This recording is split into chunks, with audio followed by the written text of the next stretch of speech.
Welcome to KidVenture Ketch-up. You are just in time for our feast. A feast is a very special meal, usually a celebration celebrated with close family, many friends, and has delicious food and really awesome decorations. What foods would you prepare for a feast? I like to prepare mashed potatoes, some ham, green beans are my favorite vegetable. That all sounds really good. Have you ever shared a special meal with your family? Today we're going to hear about a queen who invited a king to a very special feast. That must have been a special meal. The queen wanted to talk to the king about something very important. Let's listen to our Bible story and hear all about it.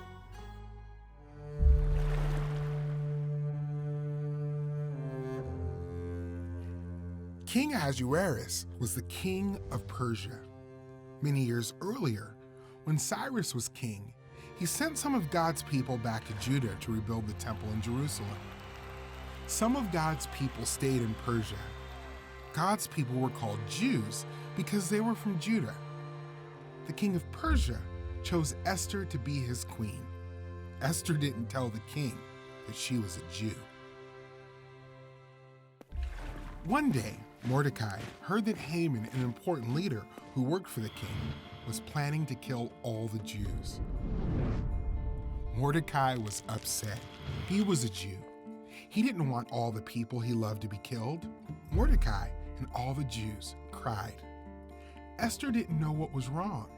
She sent a messenger to ask Mordecai why all the Jews were upset. Mordecai told Esther about Haman's evil plan.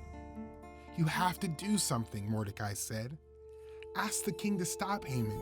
Ask him to save the Jewish people." Esther sent a message back to Mordecai. "No one can approach the king unless the king calls for that person first," Esther said. "The punishment is death. Unless the king holds out his scepter, then you may live." "You're a Jew," Mordecai said. "If you don't stop Haman, he will kill you too. Maybe this is why you are the queen. Maybe God put Esther in the palace to save her people." Esther asked Mordecai and the Jews to fast for 3 days. Then Esther would go to the king, even if it meant she might die. On the 3rd day, Esther went to the king.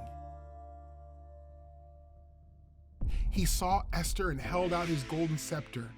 "What is it, Queen Esther?" the king asked. "What do you want to ask me? I'll give you anything, up to half of my kingdom." Esther said, "Would you and Haman come to a feast today?" So Haman and the king went to Esther's feast.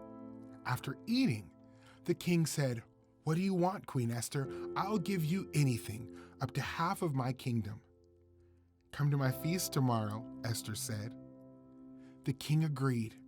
The next day, Haman and the king went to Esther's feast. After eating, the king said, "What do you want, Queen Esther? I'll give you anything, up to half my kingdom." Esther spoke up. "There is a plan to kill me and my people." The king replied, "Who is responsible for this plan?" "This evil enemy, Haman," Esther said. The king was angry. He punished Haman and made a law to keep the Jewish people safe from their enemies. God was in control over Haman's evil plan to destroy the Jews. Like Haman, Satan wants to ruin God's plan and destroy believers. Satan thought he had won when Jesus died on the cross, but God raised Jesus from the dead and defeated Satan once and for all. All who believe in Jesus are rescued from sin and death.